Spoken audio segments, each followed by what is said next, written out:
മജ്ജിമ നികായ 80 വെഖണസ സുത്ത. ഭഗവാൻ വെഖണസ എന്ന പരിവ്രാജകന് കൊടുക്കുന്ന ഉപദേശമാണ് ഈ സൂത്തം. പരമാത്മാവ് ജ്യോതിസ്വരൂപനാണ്, തേജസ്വരൂപനാണ്, ഏറ്റവും വലിയ തേജസ്സാണ്, അതിനേക്കാളും വലിയ തേജസ് വേറെയില്ല എന്ന് വിശ്വസിക്കുന്ന ഒരുപാട് ജനങ്ങൾ ഇന്നുമുണ്ട്. അതുപോലെ തന്നെ അന്നുമുണ്ടായിരുന്നു. തീർച്ചയായിട്ടും അത്തരക്കാർക്ക് ഈ സൂത്രം ഷെയർ ചെയ്യുക. അവർ തീർച്ചയായിട്ടും കേൾക്കേണ്ട കാര്യമാണ്. എല്ലാവരും പറയുന്നു അത് വലിയ ജ്യോതിസാണ്, അല്ലെങ്കിൽ തേജസ്സാണ്, പരമമായിട്ടുള്ള ആനന്ദമുള്ള അവസ്ഥയാണ് എന്നെല്ലാം ആൾക്കാർ അതിനെപ്പറ്റി പറയും. പക്ഷേ അതിനെപ്പറ്റി നമ്മൾ വീണ്ടും ചോദിക്കുന്ന സമയത്ത് അവർക്ക് ഉത്തരം മുട്ടുന്നു. അതിനുള്ള വഴി എന്താണ് ഈ സംഗതി എന്നെല്ലാം ചോദിക്കുന്ന സമയത്ത് അവർക്ക് ഉത്തരം പറയാൻ സാധിക്കില്ല. അതിനെ പറ്റിയിട്ടാണ് ഇവിടെ പറയുന്നത്. ഞാനിങ്ങനെ കേട്ടു, ഒരിക്കൽ ഭഗവാൻ ശ്രാവസ്തിയിൽ ജേതവനത്തിൽ അനാഥപിണ്ഡകൻ്റെ ആശ്രമത്തിൽ വിഹരിക്കുകയായിരുന്നു. ആ സമയത്ത് പരിവ്രാജകനായിട്ടുള്ള വെക്കനസൻ ഭഗവാന്റെ അടുത്ത് പോയി അദ്ദേഹത്തെ അഭിവാദ്യം ചെയ്തു. അഭിവാദ്യങ്ങൾക്കും കുശല പ്രശ്നങ്ങൾക്കും ശേഷം വെക്കനസൻ ഒരു ഭാഗത്ത് നിന്നു. എന്നിട്ട് അദ്ദേഹത്തിൻ്റെ ഹൃദയത്തിൽ തട്ടിയ ഈ ഉദാനം അദ്ദേഹം പാടി: അയം പരമോ വണ്ണോ, അയം പരമോ വണ്ണോ. ഇത് ആത്യന്തികമായിട്ടുള്ള തേജസ്സാണ്, ഇത് ആത്യന്തികമായിട്ടുള്ള തേജസ്സാണ്. അപ്പോൾ ഭഗവാൻ ചോദിച്ചു, കച്ചാന, എന്താണ് താങ്കൾ പറയുന്നത്? ഇത് പരമമായിട്ടുള്ള തേജസ്സാണ്, ഇത് പരമമായിട്ടുള്ള തേജസ്സാണ് എന്ന്. കച്ചാന എന്നുള്ളത് സന്യാസിമാരുടെ മറ്റൊരു പേരാണ്. കച്ചാന, ആ പരമമായിട്ടുള്ള തേജസ് എന്താണ്? ഗൗതമ ശാസ്താവേ, ആ പരമമായിട്ടുള്ള തേജസ് അപ്രകാരമാണ്.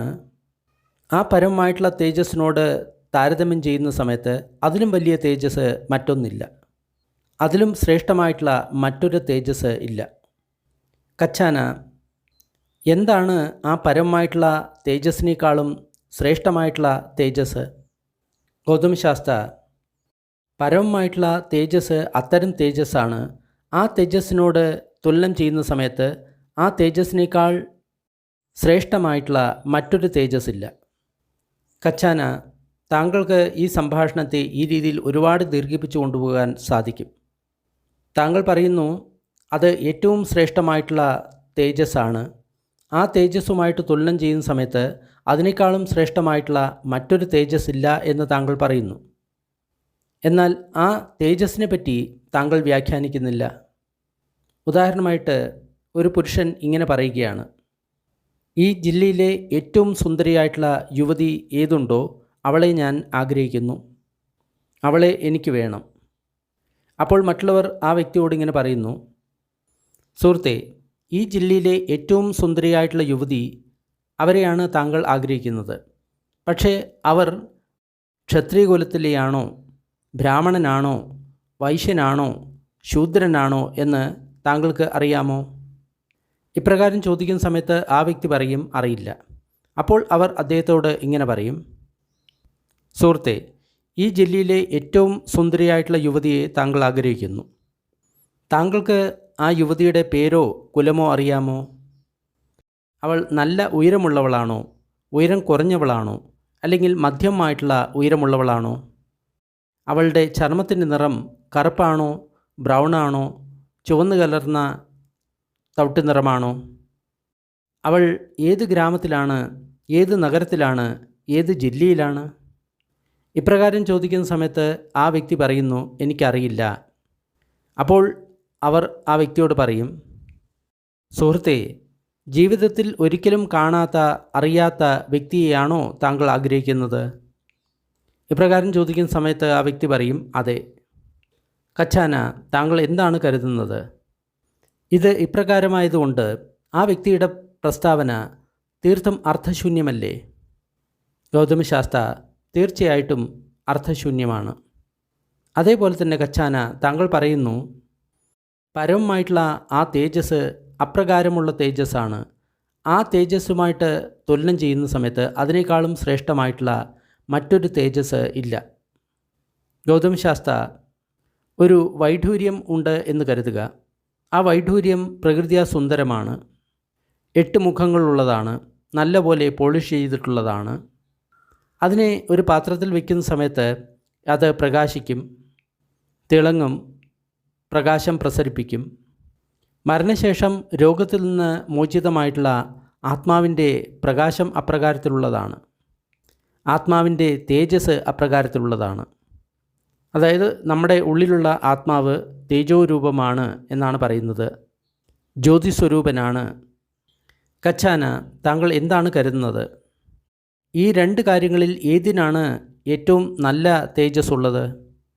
വൈഢൂര്യത്തിനാണോ, രാത്രിയിൽ തിളങ്ങുന്ന ഒരു മിന്നാമിനുങ്ങിനാണോ? ഗൗതം ശാസ്ത്ര, രാത്രിയിൽ തിളങ്ങുന്ന ഒരു മിന്നാമിനുങ്ങിനാണ് കൂടുതൽ തേജസ്. കച്ചാന, താങ്കൾ ഇതിനെപ്പറ്റി എന്താണ് വിചാരിക്കുന്നത്? ഈ രണ്ടെണ്ണത്തിൽ ഏറ്റവും കൂടുതൽ തേജസ് ഏതിനാണ്? ഇരുട്ടുള്ള രാത്രിയിൽ മിന്നുന്ന ഒരു മിന്നാമിനുങ്ങിനാണോ, അതോ ഒരു എണ്ണയുടെ വിളക്കിനാണോ? ഗൗതം ശാസ്ത്ര, ഒരു എണ്ണയുടെ വിളക്കിനാണ് കൂടുതൽ തേജസ്. കച്ചാന, താങ്കൾ എന്താണ് കരുതുന്നത്? ഈ രണ്ട് കാര്യത്തിൽ ഏറ്റവും കൂടുതൽ ശ്രേഷ്ഠത എന്തിനാണ്?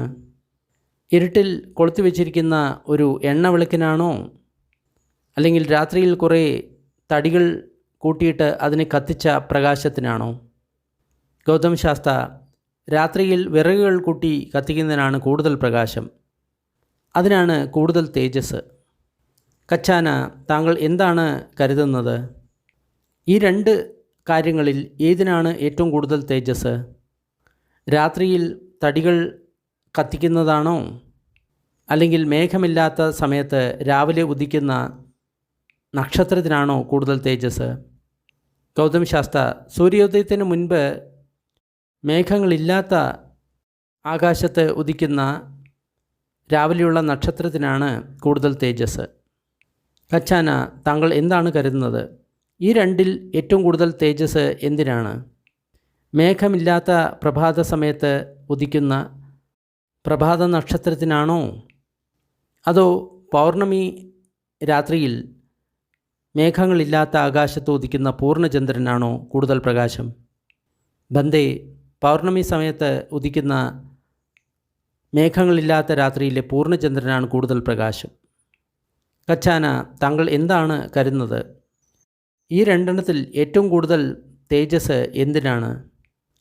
പൗർണമി ദിവസം മേഘമില്ലാത്ത രാത്രിയിൽ ഉദിക്കുന്ന പൂർണ്ണചന്ദ്രനാണോ, അതോ മഴക്കാലത്തെ അവസാനത്തെ മാസത്തിൽ മേഘമില്ലാത്ത സമയത്ത് ഉച്ചയ്ക്ക് കാണുന്ന സൂര്യനാണോ ഏറ്റവും കൂടുതൽ തേജസ്? ബന്ദേ, മഴക്കാലത്തിൻ്റെ അവസാന മാസത്ത് മേഘങ്ങളില്ലാത്ത സമയത്ത് ഉച്ചയ്ക്ക് ഉദിക്കുന്ന സൂര്യനാണ് ഏറ്റവും കൂടുതൽ തേജസ്. കച്ചാന, എനിക്ക് അത്തരം ഒരുപാട് ദേവതമാരെ അറിയാം. അവരുടെ പ്രകാശത്തിന് മുന്നിൽ സൂര്യൻ്റെ പ്രകാശവും ചന്ദ്രൻ്റെ പ്രകാശവും നിഷ്പ്രഭമാകുന്നു. അതായത് ചില ദേവതമാരുണ്ട്, അവരുടെ പേരുകളും ഉണ്ട്. ആ ദേവതകൾ വളരെയധികം പ്രകാശമുള്ളവരാണ്. അബ്ബാസര ദേവത, പരിത്താപ ദേവത, അങ്ങനെ കുറേ ദേവതമാരുണ്ട്. എന്നിരുന്നു കഴിഞ്ഞാൽ കൂടി ഞാൻ ഇങ്ങനെ പറയുന്നില്ല, ഈ തേജസ്സിനേക്കാൾ ശ്രേഷ്ഠമായിട്ടുള്ള മറ്റൊരു തേജസ് ഇല്ല എന്ന് ഞാൻ പറയുന്നില്ല.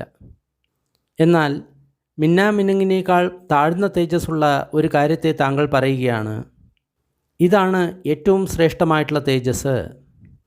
എന്നാൽ ആ തേജസ്സിനെ കുറിച്ച് താങ്കൾ വ്യാഖ്യാനിക്കുന്നില്ല. കച്ചാന, ഇന്ദ്രിയ സുഖങ്ങൾ ഈ അഞ്ചെണ്ണമുണ്ട്. പഞ്ചാഖോ ഇമേ കച്ചാന കാമഗുണ. കഥമേ പഞ്ച, ആ അഞ്ചെണ്ണം ഏതാണ്? ചക്കുവിഞ്ഞീയ രൂപ, ഇട്ട, കന്ത, മനാപ, പിയരൂപ, കാമോപസംഹിത, രജനീയ. കണ്ണിലാൽ കാണപ്പെടുന്ന രൂപം അത് ഇഷ്ടമാണ്, പ്രിയമാണ്, അനുകൂലമാണ്, സുഖമുണ്ടാക്കുന്നതാണ്, കാമത്തെ വർദ്ധിപ്പിക്കുന്നതാണ്, രസിപ്പിക്കുന്നതാണ്. അതേപോലെ തന്നെ സ്വാദവിന്യീയ സദ്ധ, ഇട്ട, കന്ത, മനാപ, പിയരൂപ, കാമോപസംഹിത, രജനീയ. കാതിൽ സ്പർശിക്കുന്ന ശബ്ദം അത് ഇഷ്ടമാണ്, പ്രിയമാണ്, അനുകൂലമാണ്, സുഖമാണ്, കാമത്തെ വർദ്ധിപ്പിക്കുന്നതാണ്, രസിപ്പിക്കുന്നതാണ്. അതേപോലെ തന്നെ ഘാണവിന്യയ ഗന്ധ, മൂക്കിൽ സ്പർശിക്കുന്ന ഗന്ധം, ജിഹ്വാവിന്യയ രസ, നാവിൽ സ്പർശിക്കുന്ന രസം, കായവിന്യയ ഫോഡഭ, ശരീരത്തിൽ സ്പർശിക്കുന്ന സ്പർശം, ഇട്ട, കന്ത, മനാപ, പിയരൂപ, കാമോപസംഹിത രചനീയ. അത് ഇഷ്ടമാണ്, പ്രിയമാണ്, അനുകൂലമാണ്, സുഖമുണ്ടാക്കുന്നതാണ്, കാമത്തെ വർദ്ധിപ്പിക്കുന്നതാണ്, രസിപ്പിക്കുന്നതാണ്. ഇമേ ഖോ കച്ചാന പഞ്ച കാമഗുണ. കച്ചാന, ഇതിനെയാണ് 5 കാമഗുണങ്ങൾ അല്ലെങ്കിൽ ഇന്ദ്രിയ സുഖങ്ങൾ എന്ന് പറയുന്നത്. എം ഖോ ഖച്ചാന ഇമേ പഞ്ച കാമഗുണേ പഠിച്ച ഉപജ്ജതി സുഖം സൗമനസം ഇതം ഉച്ചതി കാമസുഖം. കച്ചാന, ഈ 5 കാമഗുണങ്ങളെ ആശ്രിതമാക്കി ഉണ്ടാകുന്ന സുഖം സൗമനസ്സം, ഇതിനെയാണ് കാമസുഖം എന്ന് പറയുന്നത്, അല്ലെങ്കിൽ ഇന്ദ്രിയ സുഖം എന്ന് പറയുന്നത്. അതായത് ഈ 5 ഇന്ദ്രിയങ്ങളെ ആശ്രിതമാക്കി ഉണ്ടാകുന്ന സുഖങ്ങൾ, അത് ശരീരത്തിൽ സുഖമുണ്ടാക്കുന്നു, അതേപോലെ തന്നെ മനസ്സിലും സുഖമുണ്ടാക്കുന്നു. ഇതിനെയാണ് ഇന്ദ്രിയ സുഖങ്ങൾ എന്ന് പറയുന്നത്. സുഖം സൗമനസ്സം. ഇതി കാമേഹി കാമസുഖം കാമസുഖ കാമഗ്ഗസുഖം തത്ത അഘമഖായാതി. കച്ചാന, ഇന്ദ്രിയങ്ങളിൽ നിന്ന് ഇന്ദ്രിയ സുഖങ്ങൾ വരുന്നു. ഇന്ദ്രിയ സുഖങ്ങളേക്കാൾ ശ്രേഷ്ഠമായിട്ടുള്ള മറ്റൊരു സുഖം ഇന്ദ്രിയ സുഖങ്ങൾക്ക് അപ്പുറത്തുണ്ട്. ഇവയിലെല്ലാം വെച്ച് ശ്രേഷ്ഠം അതുതന്നെയാണ്. ഭഗവാൻ അങ്ങനെ പറഞ്ഞപ്പോൾ വിഖാനസൻ ഭഗവാനോട് ഇപ്രകാരം പറഞ്ഞു: അച്ചര്യം വോ ഗൗതമ, അദ്ഭുതം വോ ഗൗതമ. ഗൗതമ ശാസ്താവേ, ഇത് വളരെ ആശ്ചര്യമാണ്, ഇത് വളരെ അത്ഭുതമാണ്. ഗൗതമശാസ്ത്ര ഇപ്പോൾ പറഞ്ഞിട്ടുള്ള ഈ സുഭാഷിതം വളരെ അത്ഭുതമാണ്. ഇന്ദ്രിയങ്ങളിൽ നിന്ന് ഇന്ദ്രിയ സുഖങ്ങൾ ഉണ്ടാകുന്നു. ആ ഇന്ദ്രിയ സുഖങ്ങൾക്ക് അപ്പുറത്തുള്ള ഒരു സുഖമുണ്ട്. അത് ഇന്ദ്രിയ സുഖങ്ങളേക്കാൾ ശ്രേഷ്ഠമായിട്ടുള്ള സുഖമാണ്. ആ സുഖമാണ് ഇവയിൽ വെച്ച് ഏറ്റവും ശ്രേഷ്ഠമായിട്ടുള്ള സുഖം. ഗൗതമശാസ്ത്ര, ഇന്ദ്രിയത്തിൽ നിന്ന് ഇന്ദ്രിയ സുഖങ്ങൾ ഉണ്ടാകുന്നു. ആ ഇന്ദ്രിയ സുഖത്തിന് അപ്പുറത്ത് മറ്റൊരു സുഖമുണ്ട്. അത് ഇന്ദ്രിയ സുഖങ്ങളേക്കാൾ ശ്രേഷ്ഠമായിട്ടുള്ള സുഖമാണ്. അതാണ് ഈ സുഖങ്ങളിൽ വെച്ച് ഏറ്റവും ശ്രേഷ്ഠമായിട്ടുള്ള സുഖം. കച്ചാന, താങ്കൾ അന്യദർശനത്തിൽ നിന്ന് വന്ന വ്യക്തിയാണ്, അന്യ സമ്പ്രദായത്തിൽ നിന്ന് വന്ന വ്യക്തിയാണ്. താങ്കളുടെ വിശ്വാസം വേറെയാണ്. ഈ സമ്പ്രദായത്തിലെ നിർദ്ദേശങ്ങൾക്ക് അനുസരിച്ച് താങ്കൾ ജോലി ചെയ്യുന്നില്ല എങ്കിൽ താങ്കൾക്ക് ഈ കാര്യങ്ങളെ മനസ്സിലാക്കാൻ വളരെ ബുദ്ധിമുട്ടാണ്. കാമ വ കാമസുഖം വ കാമസുഖ അഗ്ഗസുഖം വ. ഇന്ദ്രിയം, ഇന്ദ്രിയ സുഖങ്ങൾ, ഇന്ദ്രിയ സുഖങ്ങളെക്കാളും ശ്രേഷ്ഠമായിട്ടുള്ള സുഖം. കച്ചാന, ചില ഭിക്ഷുക്കളുണ്ട്, അവർ അർഹന്തന്മാരാണ്. അവരുടെ ആസവങ്ങൾ ക്ഷീണമായിരിക്കുകയാണ്. അവർ അവരുടെ ബ്രഹ്മചര്യ ജീവിതം പൂർത്തിയാക്കിയിട്ടുണ്ട്.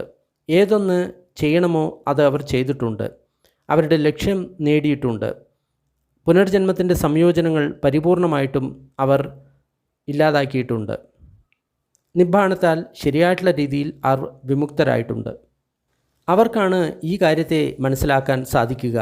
കാമ വ കാമസുഖം കാമഗ്ഗസുഖം വാതി. ആ അർഹന്തന്മാർക്ക് ഇന്ദ്രിയങ്ങളെപ്പറ്റി മനസ്സിലാക്കാൻ സാധിക്കും, ഇന്ദ്രിയ സുഖങ്ങളെപ്പറ്റി മനസ്സിലാക്കാൻ സാധിക്കും. ഇന്ദ്രിയ സുഖങ്ങൾക്ക് അപ്പുറത്തുള്ള ആ ശ്രേഷ്ഠമായിട്ടുള്ള സുഖത്തെയും മനസ്സിലാക്കാൻ സാധിക്കും. ഭഗവാൻ ഇപ്രകാരം പറഞ്ഞപ്പോൾ ആ വെഖനസോ എന്ന പരിവ്രാജകൻ കുപിതനായി, അസന്തുഷ്ടനായി, ഭഗവാനോട് ആക്രോശിച്ചു. ഭഗവാനെ തെറ്റായ വാക്കുകൾ കൊണ്ട് വിളിച്ചു. ശ്രമണ ഗൗതമൻ പാപിയാണ്, പാപിയായി തീരും എന്ന് ആ പരിവ്രാജകൻ ഭഗവാനോട് പറഞ്ഞു. ഇതുതന്നെയാണ് ചില ശ്രമണ ബ്രാഹ്മണന്മാർക്ക് സംഭവിക്കുന്നത്. അവർക്ക് ഭൂതത്തെ അറിയില്ല, അതുകൂടാതെ ഭാവിയും അവർ കണ്ടിട്ടില്ല. എന്നിരുന്നാലും അവർ ഈ രീതിയിൽ അവകാശപ്പെടുന്നു: ഞങ്ങൾ മനസ്സിലാക്കി കഴിഞ്ഞു, പുനർജന്മം അവസാനിച്ചു, ബ്രഹ്മചര്യ ജീവിതം പൂർത്തിയാക്കി, ഏതൊന്ന് ചെയ്യണമോ അത് ചെയ്തു തീർത്തു, ഇനി ഒരു ഭവത്തിലും നമ്മൾക്ക് പുനർജന്മം ഉണ്ടാകുന്നതല്ല. അവരുടെ പ്രസ്താവന വെറും ഫലിതമാണ്, വെറും വാക്കുകളാണ്, പൊള്ളയായിട്ടുള്ള വാക്കുകൾ, ശൂന്യമായിട്ടുള്ള വാക്കുകൾ. കച്ചാന, ചില ശ്രമണ ബ്രാഹ്മണന്മാരുണ്ട്. അവർക്ക് ഭൂതത്തെപ്പറ്റി ഒട്ടും തന്നെ അറിയില്ല. അവർ ഭാവിയെയും അവർ കണ്ടിട്ടില്ല. എന്നിരുന്നാലും അവർ ഇപ്രകാരം അവകാശപ്പെടുന്നു: ഞങ്ങൾക്ക് മനസ്സിലായി, ഞങ്ങളുടെ പുനർജന്മം അവസാനിച്ചു, ബ്രഹ്മചര്യ ജീവിതം പൂർത്തിയാക്കി, ഏതൊന്ന് ചെയ്യണമോ അത് ചെയ്തു തീർത്തു, ഇനി ഞങ്ങൾക്ക് ഒരു പുനർജന്മവും ഇല്ല. അവരുടെ വാദത്തെ ന്യായമായിട്ട് ഖണ്ഡിക്കാൻ സാധിക്കുന്നതാണ്. എന്തായാലും കച്ചായന ഭൂതത്തെയും ഭാവിയെയും ഉപേക്ഷിക്കുക. ഒരു ജ്ഞാനിയായിട്ടുള്ള ഒരു വ്യക്തി എൻ്റെ അടുത്ത് വരികയാണ്. അവൻ മായാവിയല്ല, വഞ്ചകനല്ല, നേരുള്ള ഒരു വ്യക്തിയാണ്. അപ്പോൾ ഞാൻ ആ വ്യക്തിയെ പഠിപ്പിക്കുന്നു, മാർഗനിർദ്ദേശം കൊടുക്കുന്നു. ഞാൻ പഠിപ്പിച്ച പ്രകാരം അവർ അഭ്യസിക്കുന്ന സമയത്ത് അവർ വളരെ പെട്ടെന്ന് തന്നെ അവർക്ക് തന്നെ ആ കാര്യങ്ങളെ അറിയാൻ സാധിക്കും, കാണാൻ സാധിക്കും. ഇപ്രകാരമാണ് ബന്ധനത്തിൽ നിന്ന് വിമുക്തമാകുന്നത്. അവിദ്യയുടെ ബന്ധനത്തിൽ നിന്ന് ഇപ്രകാരമാണ് വിമുക്തമാകുന്നത് എന്ന് അവർക്ക് സ്വയം കാണാനും അതേപോലെ തന്നെ അറിയാനും സാധിക്കും. ഉദാഹരണമായിട്ട് ചെറിയ ഒരു കുട്ടിയെ തൊട്ടിലിൽ കിടത്തിയിരിക്കുകയാണ്. ശരീരം മുഴുവൻ തുണികൾ കൊണ്ട് പൊതിച്ചിരിക്കുകയാണ്. കഴുത്തുവരെ അങ്ങനെ പൊതിച്ചിരിക്കുകയാണ്.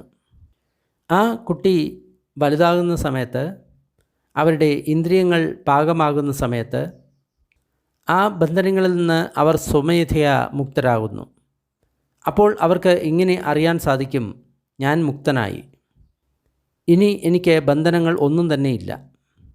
കച്ചാന ഇതേപോലെ തന്നെ ജ്ഞാനിയായിട്ടുള്ള ഒരു വ്യക്തി എൻ്റെ അടുത്ത് വരികയാണെങ്കിൽ അവൻ മായാവിയല്ല, വഞ്ചകനല്ല, നേരായിട്ടുള്ള സ്വഭാവമുള്ളവനാണ് എങ്കിൽ ഞാൻ അവനെ പഠിപ്പിക്കും.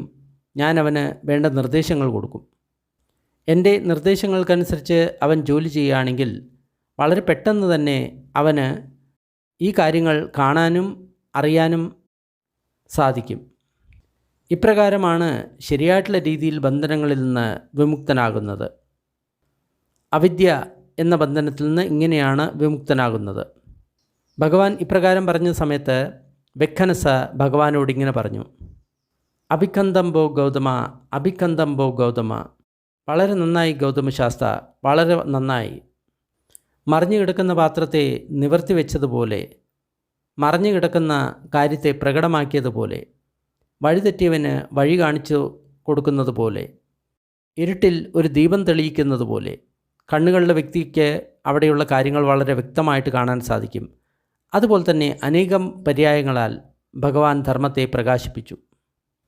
ഇന്നു മുതൽ എന്നുവരെ എൻ്റെ ശരീരത്തിൽ പ്രാണനുണ്ടോ അന്നുവരെ ഗൗതമശാസ്ത്ര എന്നെ ഒരു ഉപാസകനായിട്ട് കരുതണം.